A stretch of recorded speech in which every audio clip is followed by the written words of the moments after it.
Okay, today is a special episode with Andrew Wilkinson. Andrew Wilkinson's the founder of Tiny, which is a holding company, a venture capital firm. I don't know what exactly you want to describe it, but he'll tell you. But basically, they own about 10 different software companies. And Andrew was on the show a few days ago, and people loved him, including Sean and I. We really liked him a lot, too. Yeah, we have, he was such a popular guest that the only way to do better was to just remove me and Sam from the podcast altogether and let Andrew sit with a microphone and your questions and do an AMA. So enjoy an AMA with Andrew Wilkinson.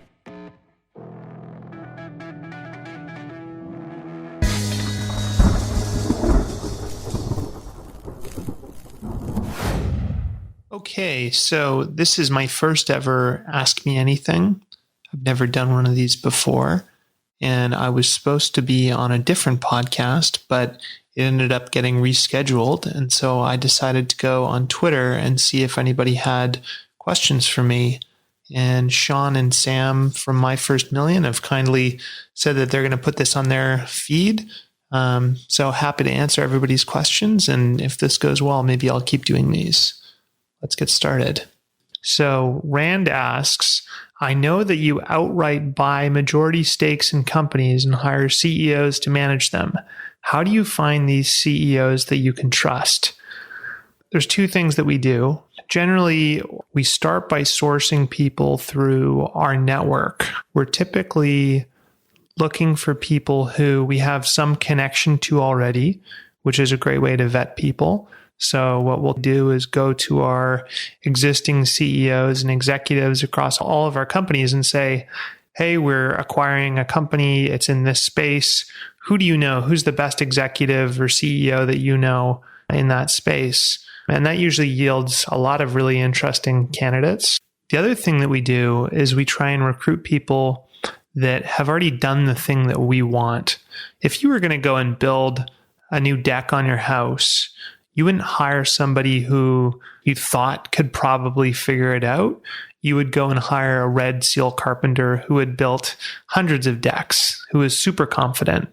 And so what we look for in a CEO to run one of our businesses is somebody who's already done it before, somebody who's been at a larger business in a similar industry and can come in and basically follow the same repeatable pattern that they used to grow the other business, where they've already lived through that stage of growth. And then we put them in place. And when someone's done something a million times, they know exactly what to do, and you really don't have to oversee them that much. Kevin asks, I've heard you mention Warren Buffett often. Are there any other leaders that you emulate or look up to? I love Warren Buffett. I'm a huge fan of his, and that's how I discovered investing.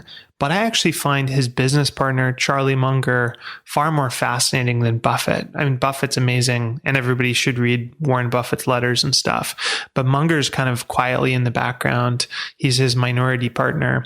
Munger has what he calls a lattice work of mental models. It's a large collection of rules and ideas and heuristics, kind of ways of thinking about problems that help you shortcut your thinking so that you can say, oh, that's one of those. An example of that would be availability bias. So if I've just been defrauded, I'm going to apply that experience to all my experiences in the short term.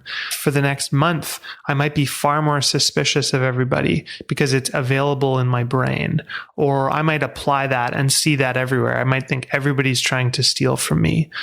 Incentive caused bias. So, an example of that would be all these CEOs who have done all these crazy share buybacks are now left with no money in the bank.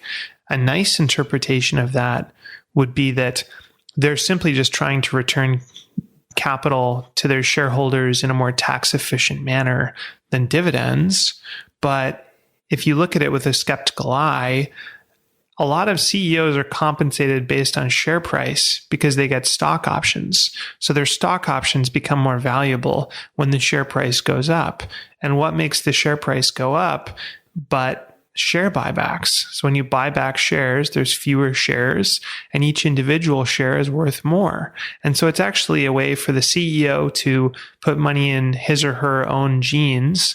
Not necessarily always, and I wouldn't say that's a blanket rule, But you could look at that and go, that's one of those. That's incentive caused bias. There's endless numbers of these mental models that are fascinating. We actually made a video at Tiny that I'll link out on my Twitter that's kind of an animated version of one of Charlie Munger's speeches about them. They're very simple concepts, but I've spent hundreds of hours in my car just listening to speeches that Munger has given, listening to audiobook quote compilations by Munger. He's just absolutely fascinating. And if I had one recommendation, it would be just to read Warren Buffett and Charlie Munger's writing speeches and interviews, because it really covers everything you need to know about running a great business and investing in general. Iran asks, after building and owning dozens of companies, do you think company building is a repeatable process? What percentage of it can you automate by technology or process?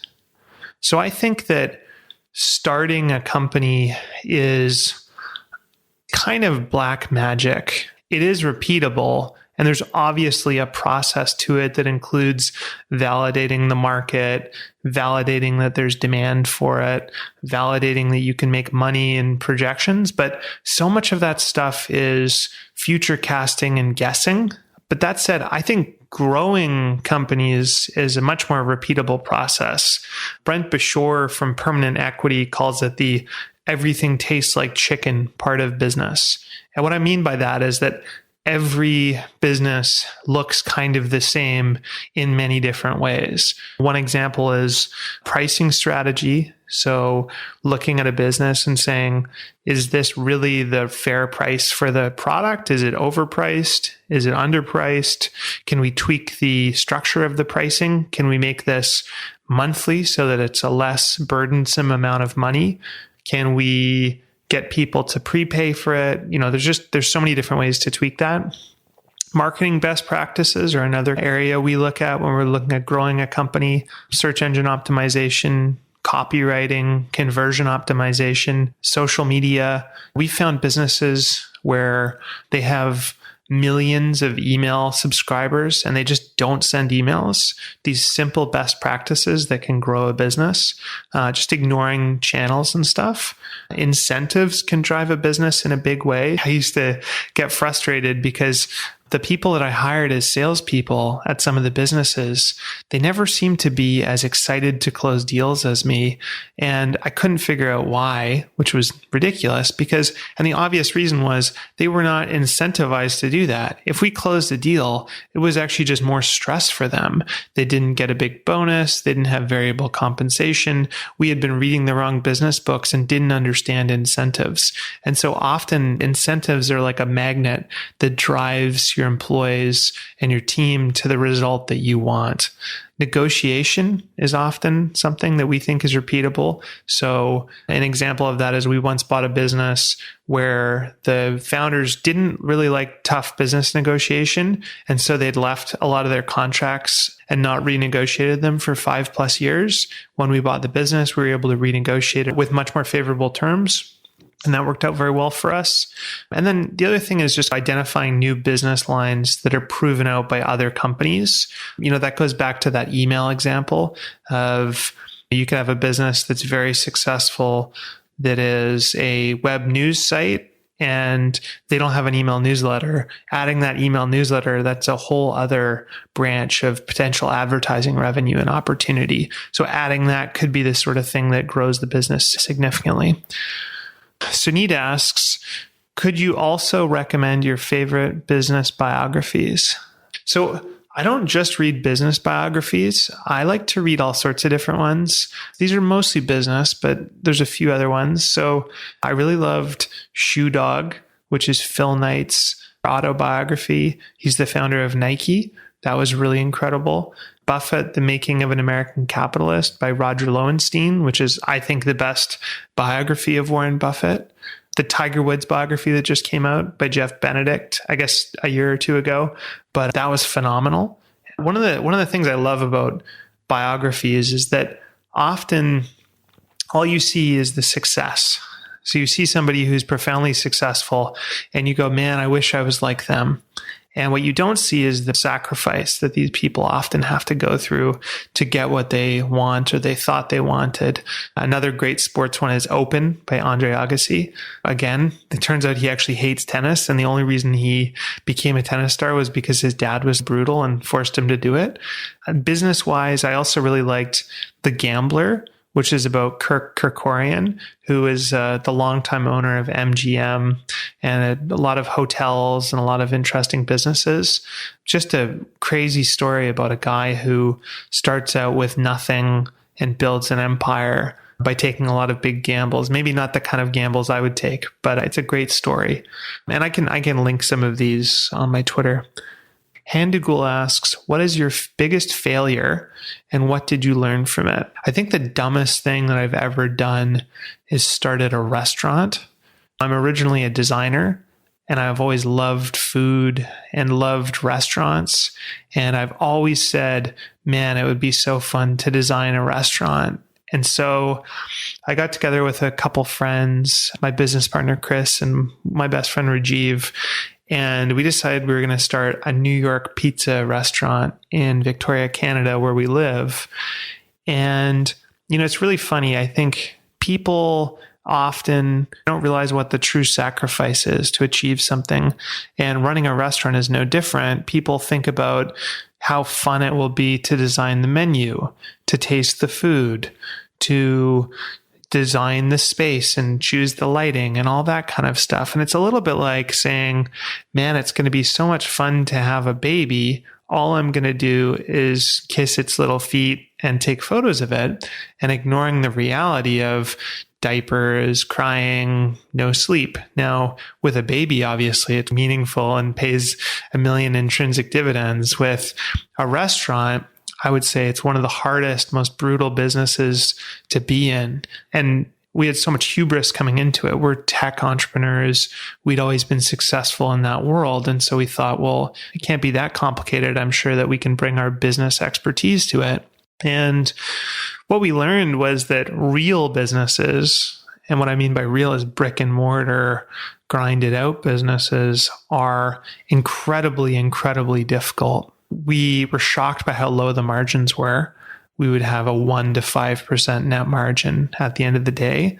We realized that you can't scale infinitely like a tech company. If you want to expand in any way, you often had to buy equipment, and that equipment had a lot of cost. It was really, really difficult to attract the right talent. And this is true of the restaurant and service industry in general. It's very transitory. People often are doing it because they're between jobs, or they're going to school, or they can't find another job. And so it was very, very difficult to get employees that were bought into the vision and excited to be there. And really that it's high touch. As an owner of a restaurant, if you're not in there every single day, watching things, training your staff, building process, you lose everything. You lose your margin because it's just so razor thin. The difference between making money and losing money in the restaurant industry is like how many towels you buy for the bathroom. So it was actually an incredible experience, because while we lost a lot of money and ultimately it was a complete embarrassing failure, it actually made me really appreciate and double down on internet businesses. And, with business biographies, there's this huge benefit of seeing what other people have done, seeing their mistakes, and then avoiding those same mistakes for yourself. But this is one of those ones where I just had to stick the fork in the electrical socket. So Neenan asks, what is one core personal attribute that you look for when you hire somebody? So for me, it's scrappiness. Do they move things forward quickly, or do they get stuck in the mud often? Do they figure stuff out? Do they Google stuff? Do they just keep moving? One of my biggest frustrations is when I hire somebody and I hear from them that they had gotten stuck on a step and it had happened 2 or 3 days ago. And so they just kind of sat around aimlessly. I love people who have urgency, where all they want to do is push the business forward or the idea forward, and they like tangible results. Now, that's my personality. I always go, well, why can't we move it this quickly? Or why can't we launch this business in a week? I'm always very aggressive. That said, the downside to hiring those people is they're not often great at follow through. And so I love hiring those people early on in an idea, but I always know I'm going to have to hire the steady Eddie folks to actually do the operations and the follow through on it. Charlie asks, you don't live in a tech hub. How do you make connections with other entrepreneurs? So I live in Victoria, Canada. I actually have a wonderful group of friends here that I've discovered over time and gotten to know. And some of them have tech businesses and some of them have businesses completely outside of tech. One thing I've realized is that entrepreneurs and investors all seem to have the same problems. I was in Entrepreneurs Organization, which is like a business group, about 10 years ago, and I joined a discussion group, and the people around the table owned woodworking shops. One guy owned a puzzle company, internet marketing, all these things that actually didn't really relate to my business. And going into it, I was thinking, I'm not going to have anything in common with these guys. I can't learn anything from them. And I realized every single person had the same problem. It was, the bad employee, process problems, issues with marketing, whatever it was. And that ultimately you can really connect deeply about these problems with anyone in any business. So even though I don't live in a tech hub, I can certainly talk to people in person about this stuff. And I've found over time that there's a lot of great tech entrepreneurs living in Victoria. And then the other thing has just been cold emails. I've gotten pretty good at figuring out what people's email addresses are. And when there's someone I admire, I'll just write them a 2-line email and say, hey, here's who I am. I'd love to meet you. One of the cool stories in that regard was I read a New York Times piece about Dan Gilbert. And I don't know if you guys know, but Dan runs Quicken Loans, which is the largest mortgage business in the United States. And he's also based in Detroit. And in 2008, when Detroit went bankrupt, Dan went and bought a ton of downtown Detroit real estate and really worked hard to reinvigorate the entire city. And so I read about what he was doing and I thought it was super cool. And so I just sent him a cold email at 2 a.m. And like 10 minutes later, I got an email back and he said, come to Detroit, let's meet. And so about a month later, Chris and I flew to Detroit and we spent 2 days touring Detroit and hanging out with Dan and getting to know everybody that he worked with. And, Dan's a billionaire. Dan's worth like $6 or $8 billion or something. And he's this nice, normal Midwestern guy. And so we've just had really cool experiences like that just by cold emailing people. Joel asks, what % of your investments are your own capital versus outside money? And what type of outside capital? So almost everything that Chris and I own is our own capital from Tiny. We also have done bigger stuff where there's deals that were just a little too big for us at the time. And so we brought friends along for the ride. At that point, we never charged fees or carry or anything. It was more just, hey, let's experiment with working with other people. That said, we've been in the process of raising a fund given what's happening in the world. We think that in the next 6 to 12 months, there's going to be a lot more opportunities than we're going to be able to tackle on our own. So that'll be an interesting experiment. We'll see how that goes. Zane asks, during your time at MetaLab, what was the best way you acquired clients? Munger's got this great quote, which is, the best way to get a good spouse is to deserve a good spouse. So if you want to find a good partner, you want to be a good partner, you want to earn a good partner, and you want to be a good person and treat people well and do all the things a good partner would look for. And the same thing goes for clients and services businesses. So for us, it was do good work, do what we say we're going to do, treat the client well, and then find creative ways to share that work publicly. And also we did this thing, we were always a little controversial. For example, in 2009, I redesigned Zappos.com and I wrote this big post. it basically said, hey, look, like Zappos website's kind of ugly. It could be a lot better.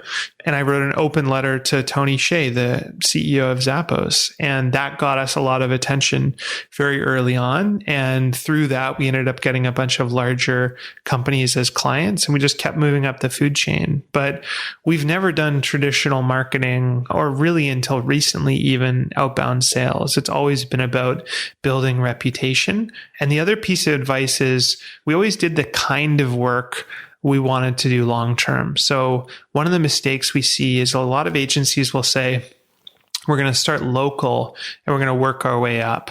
I always think if you want to work with the world's best companies, you need to start by working with the world's best companies and really focusing. And so we always stuck to only doing product design. So building, mobile apps and software and stuff. And we only did it for companies where the portfolio we were building would resonate with our future customers. So that meant working with startups, showing that startup work to Fortune 500s, and then Fortune 500s hiring us and then sharing that work on. So it's kind of this virtuous feedback loop. Joaquim asks, Buffett suggests reading 500 pages a day. Are you applying this? And what are you reading? What's your opinion on this?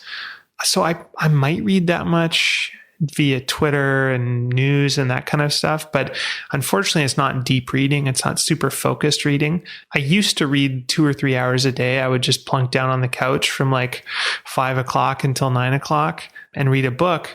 But since having kids, I found it a lot more difficult to work in that amount of reading. So I do a lot of audiobooks and podcasts. I read a lot of long form journalism, and then I often will read for, say, an hour or two before bed.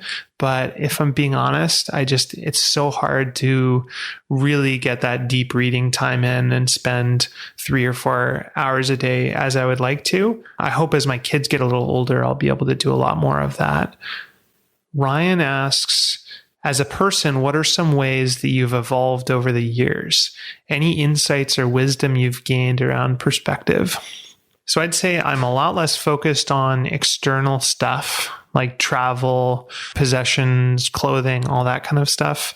Now, that was a result of me really wanting that stuff. I grew up in Vancouver and I went to school with a lot of really rich kids, and they always had all these fancy things. Their parents drove nice cars. They had ski chalets and Nintendo. And I really wanted all that stuff. And so it motivated me to make money. And once I started making money in my 20s, I went out and I bought all that stuff. I bought fancy speakers and a nice car and fancy clothes. I'd go traveling to Europe. And I actually found that, the clothes and stuff really had no impact on my happiness at all. And the travel I found actually made me less happy. I actually really love a routine and predictability. And I love the challenge of not just always obsessively looking forward to the next trip. And I also realized that when I was traveling, I was very often much less happy. I was poorly rested. I would get sick. I was stressed out. I don't love traveling that much. And one of the things I noticed was that before I'd go on the trip, I was excited about it, but anxious. While I was on the trip, I was kind of unhappy and stressed out and anxious. And then after the trip, I would misremember. So after the trip, I'd go, wow, wasn't that awesome? I had that great trip to Europe. But when I really thought about it, I was like, wow, I actually didn't enjoy that much. So my FOMO has calmed down a lot. Now being a boring 35-year-old dad, I've realized that, really at the end of the day, all that matters is friends, family, kids, day-to-day habits, community. And, the more I talk to people who are at the end of their life that are old, the thing that brings them the most joy is not any kind of achievement of wealth or work or anything like that. It really is having a close group of friends that they do activities with and having grandchildren and children to spend time with. My wife is Persian, and her grandma hosts these huge dinners, and they have a big Persian family, and she had 5 kids, and then all those kids had a ton of kids. And so she has like 25 grandchildren or something crazy. And I think she's cracked the code. Like, she just looks happier than anybody else. And so my hope is that I just have a lot of kids and they have lots of grandchildren and that everybody's healthy and happy. On the money side, I really just look at money as a way to protect the people I care about and protect my day-to-day life, give myself freedom and to make the choices I want and spend my time how I want. And I also love it because it allows me to get access to interesting ideas and exciting groups that I wouldn't otherwise have access to by starting new companies, investing in companies, by doing things publicly. I just find I meet so many more interesting people and I get to work with them and collaborate with them. So that's kind of what drives me to make money. It's about the protection of my freedom and my family and all that kind of stuff. How are you able to start Tiny Capital with money from an agency, which usually have very low margins compared to product companies?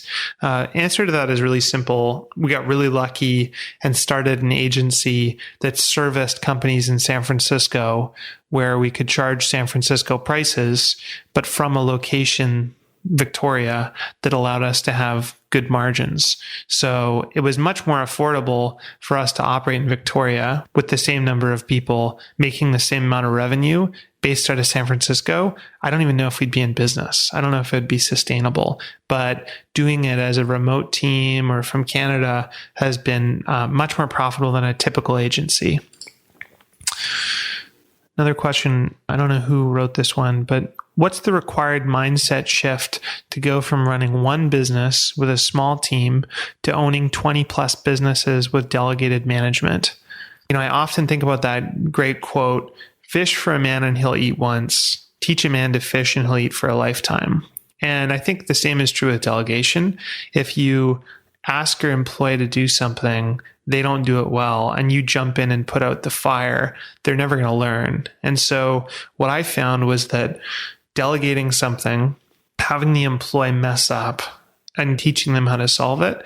And then from that point on, you can really leave them to continue to do that. I call that the delegation barrier. When I broke that down for the first time, I realized that I could actually just teach somebody something once or hire somebody who'd already done it and let them do that thing on a go-forward basis. And it was just one less thing I had to worry about. And yes, sometimes the results are not quite what I would have hoped for, but on a whole, the performance is so much better than if I tried to do everything myself.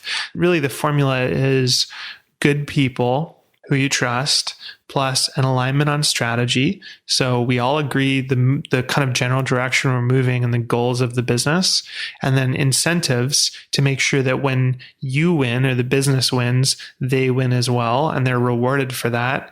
And that'll result in the outcome you want. Another question here. We all know that you have kids. If you were to have them internalize just one lesson or idea, what would that be? I would say the habit of teaching yourself things. When you're curious or you don't understand something, instinctively Googling it, picking up a book, watching a YouTube, and having the confidence to try and fail and try again until you get something. I actually really didn't learn this until probably my 20s, but this idea that with enough practice, most people can get to a reasonable level of proficiency quickly. But when it comes to cooking, for example, as long as you have a good sense of smell and taste and you can use your hands, you can get to a point where you can be a pro chef. It's just about spending the time. One thing I get a lot of satisfaction out of is using the Pareto principle, which is this idea of getting 80% of the results with 20% of the effort. So my favorite thing in the world is, for a kitchen example, I love cutting an onion the wrong way and then going, oh, hey, I'll go on Google and I'll learn the perfect way to cut an onion the same way a chef does. And I just save myself, a minute every time I cut an onion. I just love that kind of stuff. So I'd love to really engender that in my kids. Another question here. When you built your house, what were the biggest frustrations you came across? And what would have made things easier? Man, so many issues with the process of building a house.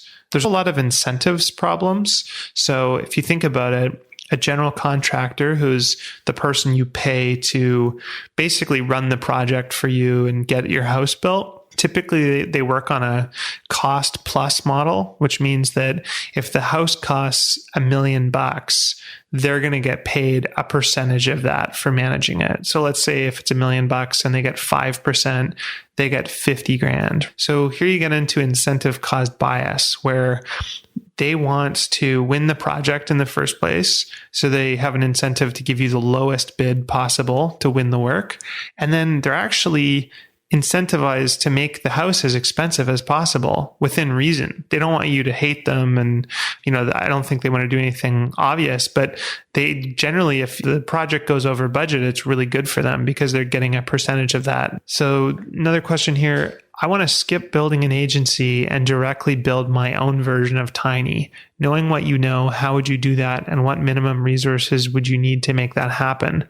I think that if I just started out when I was 19 and somebody had handed me $1 million and said, go be an investor and invest this, I would have burned my money and I wouldn't have known what I was doing. I think that to be a good investor, you often need to have had direct business experience. And I think that you're just so far ahead of other investors when instead of having an MBA, you've actually ran the race. So I always think you should really get in the trenches and experience real business before you start buying businesses, because otherwise you might look at a really bad business and think it's a good business or think it's cheap. We can often look at a business and instinctively know whether it's a good or bad business. And we know what's simple and what's not. I think a lot of investors do what I call spreadsheet business, where they look at a business as a spreadsheet and they say, oh, okay, well, if we just increase the marketing budget by $500K and then we increase the sales budget by $1 million, revenue will increase by X%. And in reality, business is just not like that. Businesses are complicated. Businesses are people. Businesses are a culture. And it's the sort of thing that if you haven't been in the trenches and you haven't experienced that and run a business, you just won't know. So I would worry that you're going to make some really bad decisions if you start now. And I'd really recommend you get more experience before you go out and start buying businesses. Another question, what is the worst advice you get from people in terms of how to live your life or be successful in business? Also, what's the best advice? One of the worst pieces of advice that I hear is that people should take risk while they're young, while they're in their 20s and they can. I see a lot of people taking absolutely insane risk with stock options. And I really just don't think that they would do it if they understood the true odds. They would never buy a house that had a 95% chance of failure. And if you think about your 20s, they're kind of a precious time. They're an opportunity to work really, really hard, often before you have kids and a lot of different commitments and stuff. And so it's kind of your human capital. It's your time to invest in your future. And if you invest into something that has a 95% risk of failure, like startup stock options, to me, that seems totally insane. You want to be taking bets, but you want to be taking bets with good odds, where if you lose a little. And if you win big. So I always think that if you want to start a startup, you want to start a startup where you're quite confident that in the next 2 to 4 years, you can make $100,000 to $200,000 of profit for yourself. When people ask me this, I always tell them, just get that $100,000 to $200,000 of profit, because once you have that and it's sustainable, you're just set for life. There's no greater freedom than having your rent and your food and your basic needs taken care of, especially in a business that's easy to run or automated. And so my advice would be, if you're the sort of person that wants to start a business that's boring, predictable, profitable, and easy to run. And even if you deem it a lifestyle business versus the, we're going to hit it out of the park and turn it into $1 billion business. The other thing is just getting into the habit of reading constantly. One of the things that blows my mind is I meet all these people where they've been running a business for 3 or 4 years and they've just never picked up a book. They've never realized that they can skip the line by reading about what other people do and what the best practices are for their industry. And so often the difference between the successful entrepreneurs and investors and the ones who aren't successful is simply just getting into a habit of reading and learning all the time. Well, that was really fun, guys. That's all the questions that I was able to get to today. So I wasn't able to get to everybody, but hopefully we can do this again sometime and we'll get to the rest. And thanks so much for listening.